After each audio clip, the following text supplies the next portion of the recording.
হরে কৃষ্ণ কৃষ্ণ কৃষ্ণ হরে হরে হরে রাম রাম রাম হরে হরে। পরবর্তীকালে ইহুদিদের কয়েকটা সিনাগগ সেখানে তৈরি হয়। তখন সেখানে কোনো হিন্দু সম্প্রদায় ছিল না।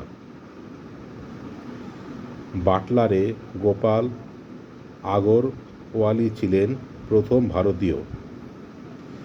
21শে সেপ্টেম্বর সূর্যোদয়ের অনেক আগে গোপাল আগরওয়াল প্রভুপাদকে নিয়ে বাটলা শহরে প্রবেশ করলেন। সকালটা ছিল বেশ গরম এবং আর্দ্র। শহরের বাটলার ঈগল নামে খবরের কাগজটি তখন বিলি করার জন্য স্ট্যান্ডে পৌঁছে দেওয়া হচ্ছিল। তার সামনের পৃষ্ঠায় সেদিন ভারত সম্বন্ধে 3টি সংবাদ ছিল। লাল চীন ভারতের উপর গুলি চালিয়েছে। প্রধানমন্ত্রী শ্রী শাস্ত্রী ঘোষণা করেছেন চীনে কমিউনিস্টরা পৃথিবীর উপর আধিপত্য বিস্তার করবার চেষ্টা করছে এবং 48 ঘন্টার মধ্যে ভারত এবং পাকিস্তানের মধ্যে যুদ্ধবিরতির জন্য ইউনাইটেড নেশন দাবি জানিয়েছে। প্রভুপাদকে নিয়ে গোপাল বাটলারে পৌঁছলেন ভোর 4টার সময়। আগরওয়ালরা তাদের বসবার ঘরে তাঁকে একটা কৌচে শুতে দিয়েছিলেন। আগরওয়ালেরা কয়েক বছর ধরেই বাটলারে বাস করছিলেন। স্থানীয় ভদ্র সমাজে তাদের একটি বিশিষ্ট স্থান ছিল। তাদের একটি ছোট ছেলে এবং একটি মেয়ে ছিল। স্টার্লিং অ্যাপার্টমেন্ট নামে তাদের বসত বাড়িটা ছিল অল্প পরিসর।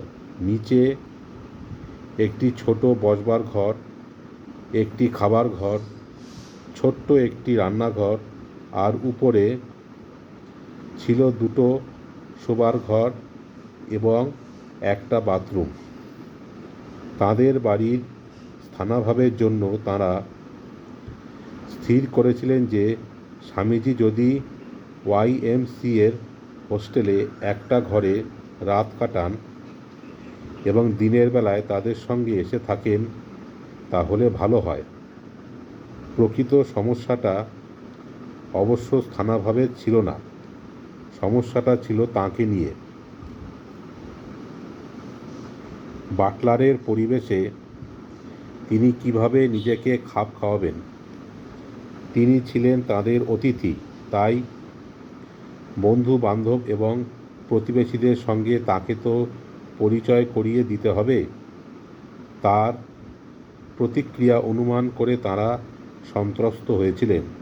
প্রভুপাদের সঙ্গে অবশ্য যারই আলাপ হয়েছে তারই মনে তাঁর সম্পর্কে গভীর কৌতূহলের সৃষ্টি হয়েছিল। গভীর উৎকণ্ঠার সঙ্গে শ্রীমতী আগরওয়াল স্থির করেছিলেন যে গেরুয়া বসন পরিহিত তাঁদের অতিথি সম্পর্কে বাটলারবাসীদের জল্পনা কল্পনা করার সুযোগ দেওয়ার আগেই বরং খবরের কাগজের মাধ্যমে সকলকে সেই খবরটা জানিয়ে দেওয়াই ভালো হবে। শ্রীমতী আগরওয়াল তাঁর এই পরিকল্পনার কথা প্রভুপাদকে খোলাখুলিভাবে জানান। প্রভুপাদও বুঝতে পেরেছিলেন যে সেই পরিবেশে তিনি বেমানান, তাই কৌতুকের সঙ্গে হেসে তিনি সম্মতি জানিয়েছিলেন। স্যালি আগরওয়াল প্রভুপাদকে পিটসবুর্গ অঞ্চলে এক খবরের কাগজের অফিসে নিয়ে যান, কিন্তু দুর্ভাগ্যবশত যে মহিলাটি তাঁর সঙ্গে কথা বলেন তাঁর বোধগম্য হলো না যে এই মানুষটিকে নিয়ে খবরের কাগজের জন্য কি এমন কাহিনী রচনা করা যেতে পারে।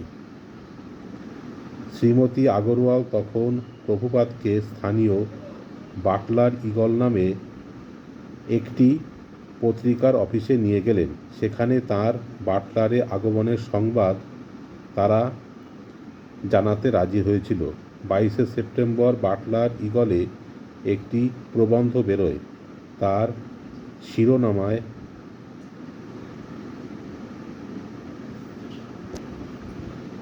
ছিল অনর্গল ইংরেজিতে হিন্দু ভক্তের পাশ্চাত্যে আগমনের উদ্দেশ্য বিশ্লেষণ।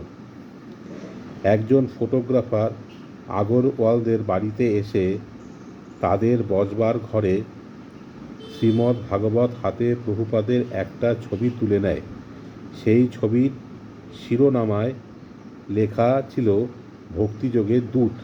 সেই প্রবন্ধে বলা হয়, গৈরিক বসন এবং পায়ে একজোড়া সাদা জুতো পরে ঈষৎ বাদামি রঙের একজন মানুষ গতকাল একটি ছোট গাড়ি থেকে নেমে বাটলার YMCতে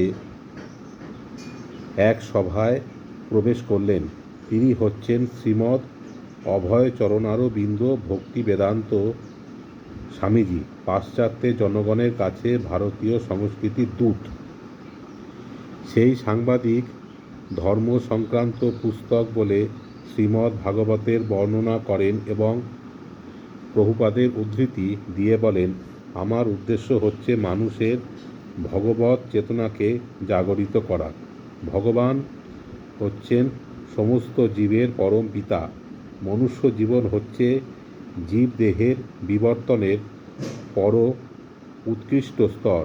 এই সুযোগ যদি আমরা হারাই, তাহলে আমাদের আবার সেই বিবর্তনের চক্রে ফিরে যেতে হবে।